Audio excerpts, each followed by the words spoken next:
twongeye kubaha ikaze bakunzi ba Connection TV nkuko mubibona hano turi kuri stade regional aho tuje kurikirana imyitozo y'abana bato bagiye kwiyereka abarejande basuye u Rwanda, abarejande ba football barimo na rutayizamu abanyarwanda Jimmy Gatete. Tuje gukurikirana imyitozo yabo aho abakinnyi bagiye kureba uko u Rwanda rw'ejo muri football ruzaba rumeze. Turi hano rero nka Connection TV, reka tubikurikirane mukomeze mu birebe nibiba ngombwa turaza gushaka interview y'umukinnyi umwe ariko bibaye akarusho tukabona Jimmy Gatete akatubwira uko abona ruhago nyarwanda igihe yisigiye n'ubu ngubu uko imeze n'ikizere abona u Rwanda ruzaba ruriho mu myaka iri imbere.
ariko munagere icyo mubabaza kandi turifuza ko nazaba kabati bidateze n'abandi basari bizgira hano ndagira rero ngo muri aka kanya dukoreshe neza sare abasirikare bizire hanyuma mushobore kuganira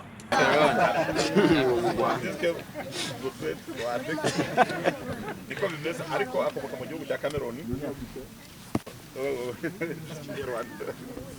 dufite uwundi mushyitsi w'imena nawe wakinnye igikombe cy'isi agakina umupira w'abadamu cyane ku rwego mpuzamahanga yitwa Laurent naye abasuhuza ufuvere saliwe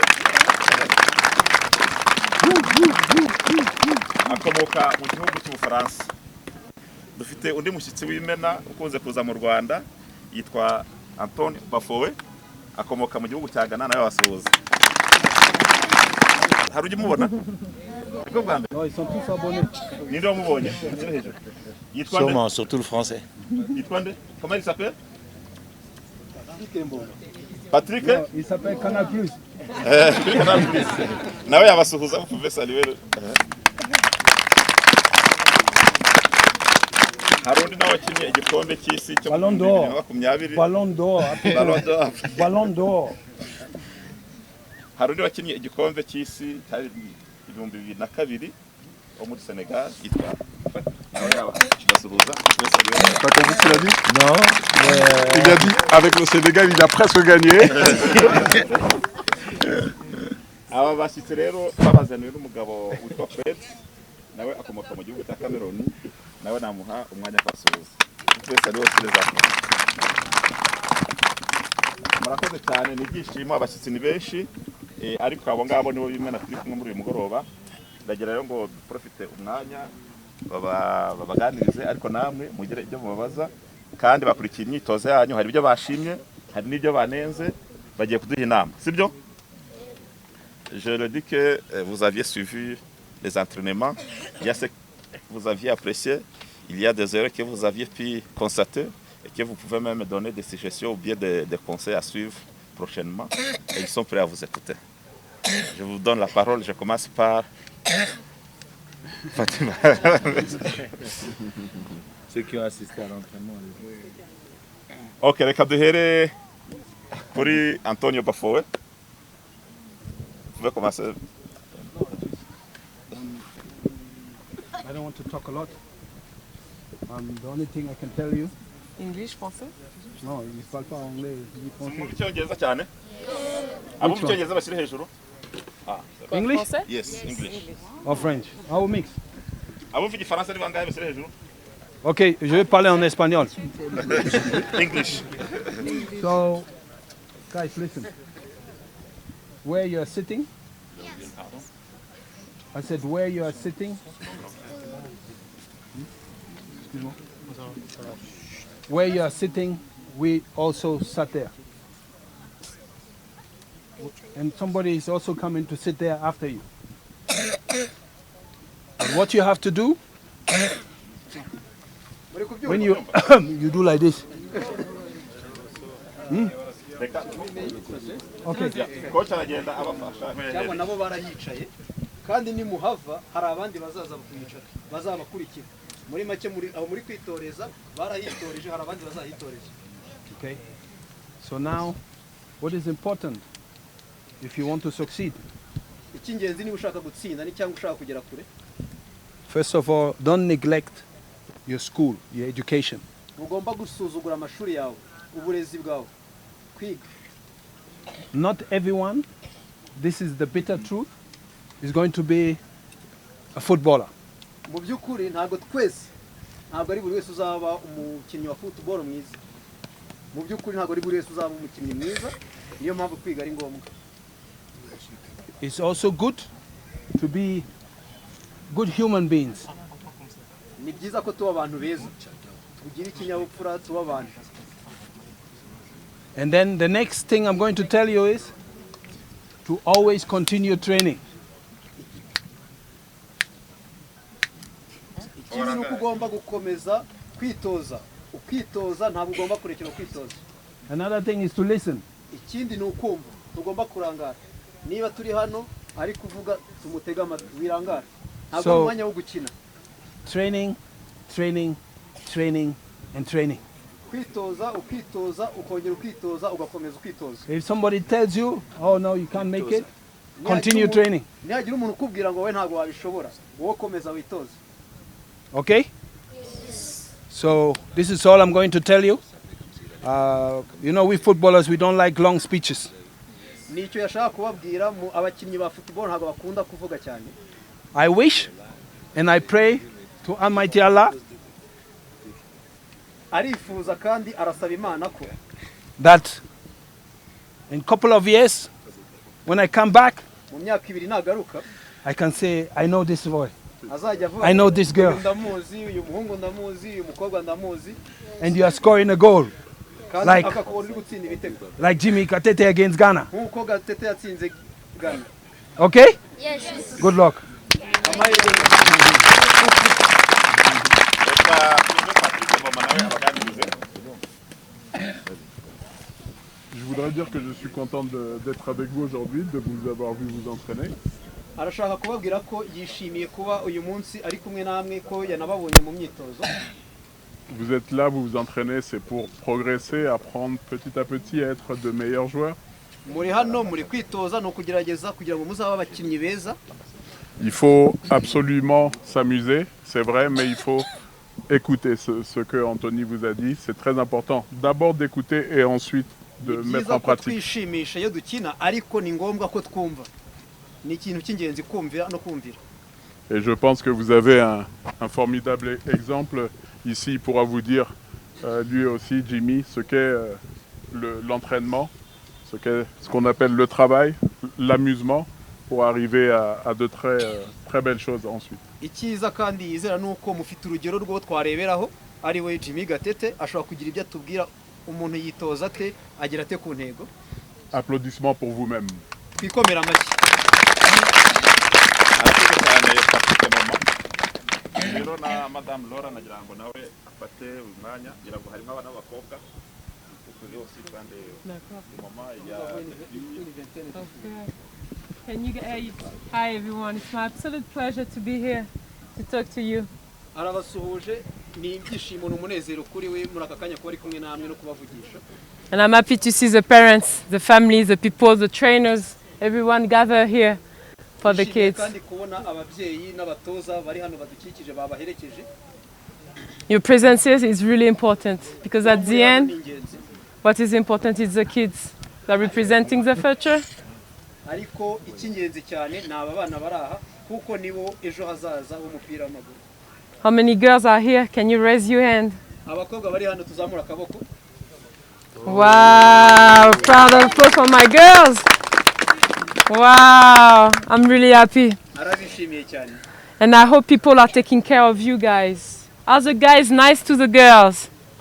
Yizera kandi ko abari hano abatoza ndetse namwe abahungu abakobwa mubitaho mubafata neza tutabahutaza. Raise your hand if you support the girls. Akaboko kawe zamura akaboko niba ushyigikiye abakobwa. All right. The question is it true? Ikibazo ese nibyo koko turabashyigikiye? Yes. All right. You have to know something. Hari ikintu mukeneye kumenya. Football is just a game. Umupira w'amaguru ni umukino. But you learn so much.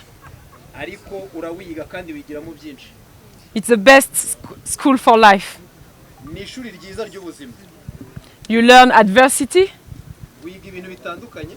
You learn solidarity. Wiga kuba hamwe n'abandi no gukorera hamwe n'abandi. And I hope that you learn to be better people. Thanks to you coaches. Yizera kandi ko muziga no kuba abantu beza mu gihe kizaza. Ashimira abatoza by'umwihariko. But we are here to let you know we have careers. But what kugira ngo tubafashe kumenya ko hari umwuga ushoboka bafite kandi namwe mwashobora. you have famous people here who have a lot of titles. But you know what is most important at the end? Abantu b'ibyamamare muri kubona hano bose bafite izindi nshingano ibindi bakora ariyo mpamvu hari ibyo mugomba kumenya. Is the experience that we have with the people, the lives that we share, the titles maybe, but all the enjoyment, all we grow as men and women. This is what we learn with football. This is what I learned with football. Icyo wiga mu mupira w'amaguru ni ukumenya kubaho kubana n'abantu ariko ibyishimo ukura muri uko kubana nabo. So just use football for fun Mukoresha umupira w'amaguru kugira kwishima no kwishimisha. and be better people. That's the most important thing at the end. To support each other, to help each other, Gushyigikirana no gufashanya to have fun, of course, at the end. kugira ngo nyuma ya byose tubeho twishimye. Tubone ibyishimo n'umunezero. And my last message is for you parents. Ubutumwa bwa nyuma ni ubwanyu ababyeyi. You are key in the success of your kids. Muri abantu b'ingenzi muri urufunguzo kugira ngo abana banyu bagere ku ntsinzi bazagere ku ntego. And I won't say what is most important is for them to be pro, but really to guide them. Use the sport to guide them to be better people, to gain confidence. Kids need confidence, not to be criticized. The parents are not the coach of the kids. The parents are the support. And especially a message for the girls, to give them like the support that they need to grow and be the next leaders, the women who can carry themselves. Ikigenzi ku babyeyi ntabwo ari ukugira ngo abana b'abakinnyi beza cyane ahubwo bakeneye ko mubashyigikira by'umwihariko abana b'abakobwa mukabashyigikira bakumva nabo bashoboye bakigirira icyizere. And all the politicians, people taking decisions, I don't know if you are here, but people supporting the game, people who are here for the kids, keep up with the good work. Keep it up, and thank you for what you do for the kids. They need support. They really need support. Abantu mwese muri aha ngaha bari mu nzego zitandukanye barabizi ko mushyigikire aba bana ariko nimushyiremo imbaraga mukuru uko mushoboye aba bana babone ko bashyigikiwe kandi babone uko bakina. Guys, just enjoy the game, and I hope to see you succeed in life and be really just good people. That's the most important. Bana mukunda umukino kandi yizera ko azababona muri abantu bakuze kandi mwatsinze mwageze ku ntego nicyo ngicyo by'ukuri cy'ingenzi. Merci Léo. murakoze cyane rero nagira n'umwanya gatete hanyuma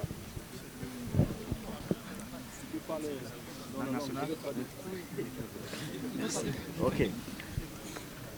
Yewe nshaka kubabwira ibintu bibiri aba bakuru banyu ababyeyi banyu. Yewe nshaka kubabwira ibintu bibiri. Bavuze byinshi sinshaka kubisubiramo ariko yewe nshaka kwibanda ku bintu bibiri gusa. Mubizirikane cyane. Mubyongere ku byo bababwiye. Nshaka kuba kubumvisha mu makwibanda kuri discipline. Cya kabiri nza kuvugaho ni ishuri.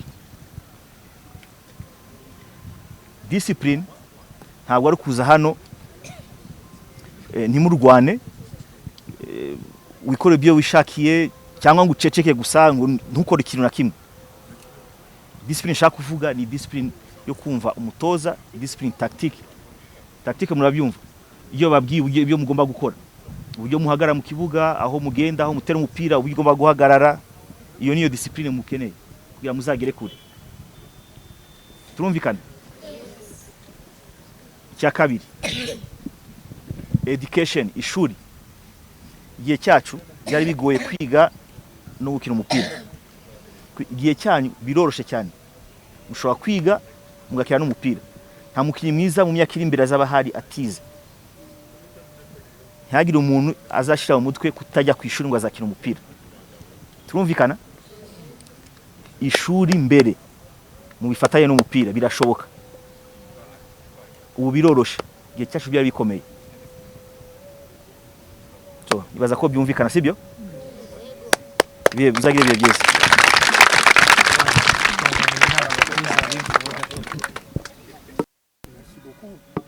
Moi, je ne voudrais pas parler des enfants qui sont assis là, qui viennent de travailler.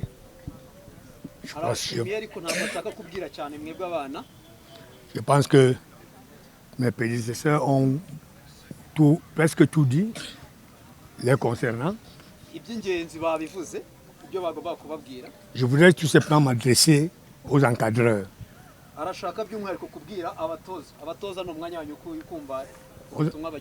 Aux encadreurs parce que c'est ces encadreurs qui feront demain en sorte que ces enfants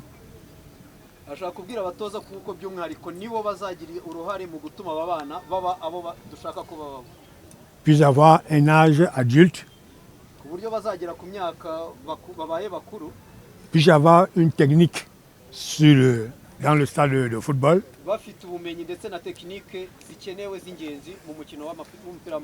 puissent avoir une éducation. Je crois que si ces entraîneurs sont très proches,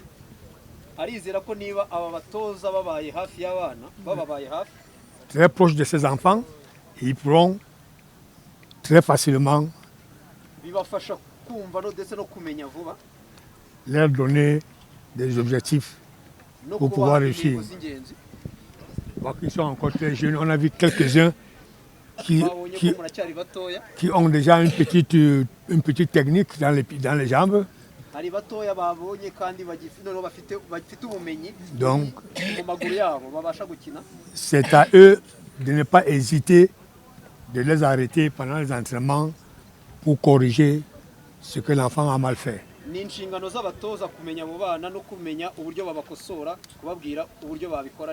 Parce qu'il ne va pas falloir que ces enfants grandissent avec des erreurs qui n'ont pas été corrigées.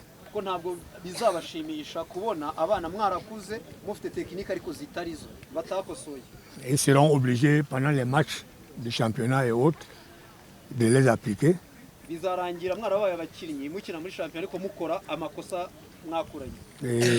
demain on va dire que l'enfant est mauvais. On a oublié qu'il a eu une très mauvaise préparation.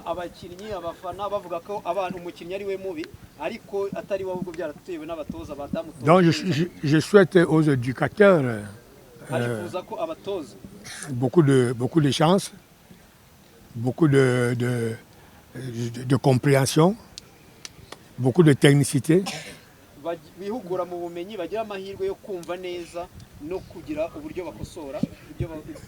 Et quant aux enfants, je croise les doigts, je dirais tout simplement ce que les autres ont dit. bon courage.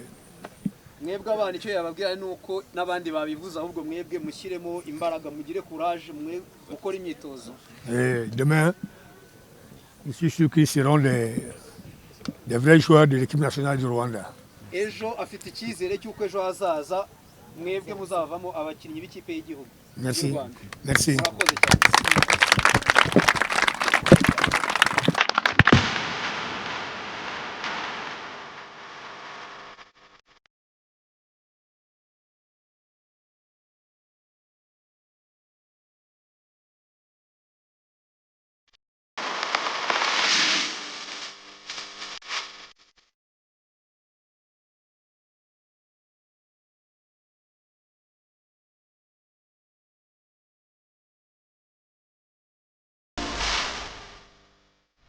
umupira w'amaguru mu Rwanda umaze igihe nk'uko 2004 mwagerageje gukora ibyo mwagomba gukora kugeza ubu umuntu urwego rw'umupira w'amaguru mu Rwanda rubigeze ese n'iki bakora n'iyi nama batanga kugira ngo u Rwanda rujye mu gikombe cya Afurika rujye ku ruhembe rwo hejuru? Haciye ntaba hano kumbwira impamvu kumbaza impamvu bitagendeka ntago nabimenya simba hano si nkora muri abo bakagombye kubikora ntago nkora nabo singanira nabo mu byukuri ntacyo numva nabasubiza ariko inama nazitanga inama ako nizera nabyo ko bizagenda neza baguma bikosora uko buke uko bwije ndiko nibaza warayihuye na His Excellence muraganira twagira ngo tubwire mu byukuri mba mutima zawe ko mwahuye nyuma y'igihe ndetse n'icyo wakizeza abantu n'ibintu bidasanzwe byiza cyane ariko nta kintu navuga ko twaganiriye kihariye gusa twaganiriye ibintu muri rusange byerekeye iyi gahunda ituzanye ntago byari umupira wo mu Rwanda nubwo bigendana twe dufite amahirwe dufite president kudo umupira kurikirana ibintu agira gute nubwo tutabiganira ndabizi ko buri gihe abaturi inyuma babafasha agira gute nibyo navuga. Tumaze gukurikirana imyitozo y'abana baje kwiyereka abarejande hano kuri stade regional. Abarejande bafite ubutumwa bagiye bababwira butandukanye. Patrick Mboma yababwiye yuko bagomba gukora bashyizeho umwete kugira ngo ejo bazavemo abakinnyi cyangwa se abarejande bandi bakomeye. Jimmy Gatete yababwiye ko bagomba kurangwa na discipline bakiga bakanafata mu mutwe ibyo bahabwa n'abatoza babo uretse no kugira discipline gusa yo mu kibuga no kumva ibyo bakumvira n'ababyeyi kugira ngo bazavemo abarejande bakomeye. Twebwe twari turahanga nka Connection TV Gatete twagiranye ikiganiro yavuze muri make yuko nta kintu yavuga kuri Ruhago Nyarwanda kubera yuko amazi igihe atayibamo ntazi ibikorerwamo ariko agatanga icyizere cyuko ejo ari heza kuri Ruhago Nyarwanda. Mukomeze mudukunde rero nka Connection TV mukore share mukore subscribe mukande no kuri yonzogera kugira ngo buri kiganiro cyose tubagezaho kijye kibageraho nta ni segonda iciyemo. Nari umuhungu wanyu Star Gentil ahangani kuri Stade Regional nakagaruka.